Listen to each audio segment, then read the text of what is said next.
Assalamualaikum warahmatullahi wabarakatuh. Salam sejahtera untuk kita semua. Perkenalkan, nama saya Mariati dari SMA Negeri 1 Dander, Kabupaten Bojonegoro, Provinsi Jawa Timur. Video ini berisi teks laporan hasil observasi mata pelajaran Bahasa Indonesia kelas 10.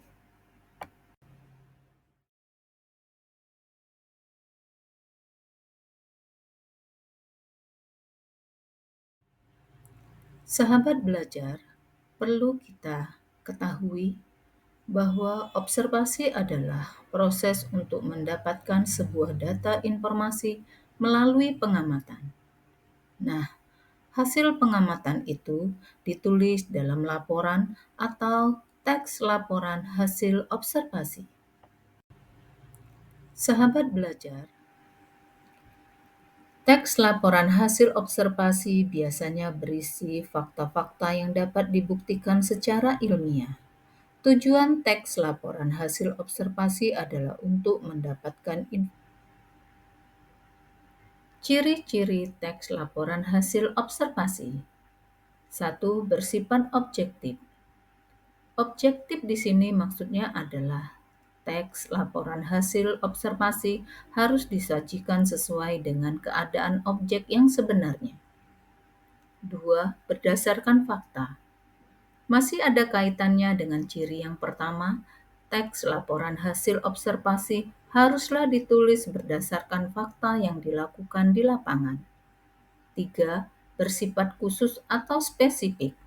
Maksudnya topik atau objek yang dibahas dalam teks laporan hasil observasi sifatnya spesifik.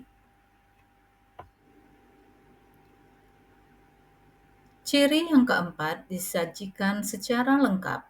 Maksudnya, struktur penulisan teks laporan hasil observasi haruslah lengkap dan runut dari pendahuluan, isi, hingga simpulan. Jadi pembaca juga tidak bingung untuk memahami maksud dari isi teks tersebut. 5. Disajikan menarik dan mudah dimengerti pembaca.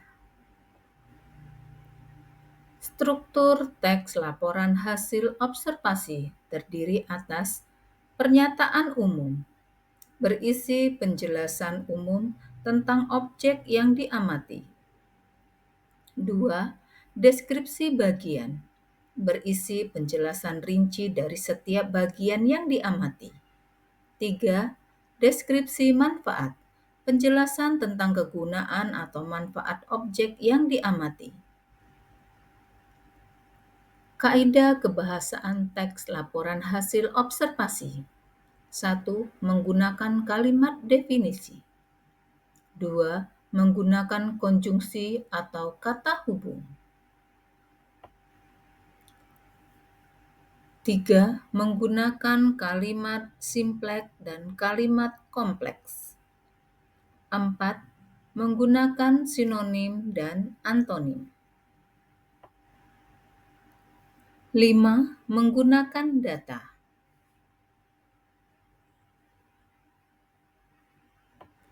Cara membuat teks laporan hasil observasi.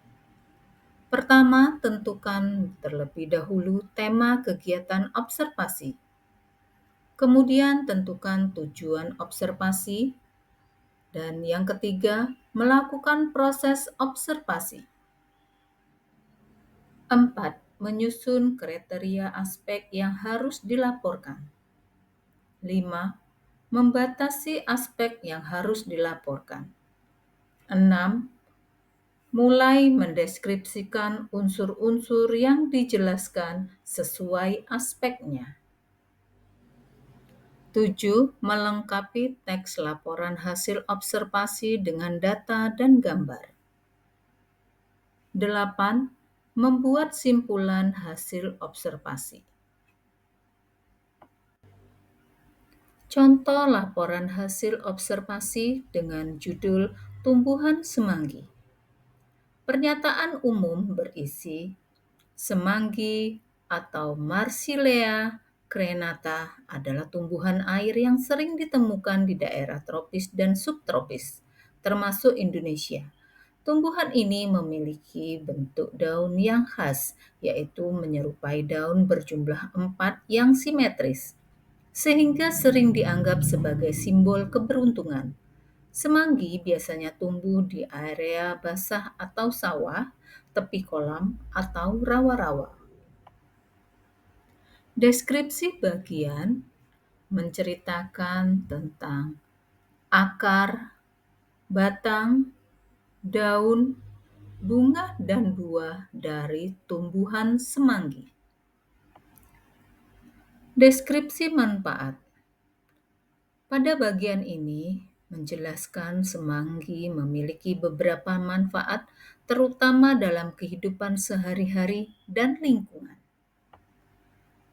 Pada paragraf kesimpulan, menjelaskan bahwa tumbuhan semanggi adalah salah satu tumbuhan air yang memiliki banyak manfaat bagi lingkungan dan manusia, dengan bentuk daun yang khas dan kemampuan bertahan di lingkungan lembab. Semanggi menjadi salah satu tumbuhan penting dalam ekosistem air tawar. Demikianlah, semoga bermanfaat. Terima kasih. Wassalamualaikum warahmatullahi wabarakatuh.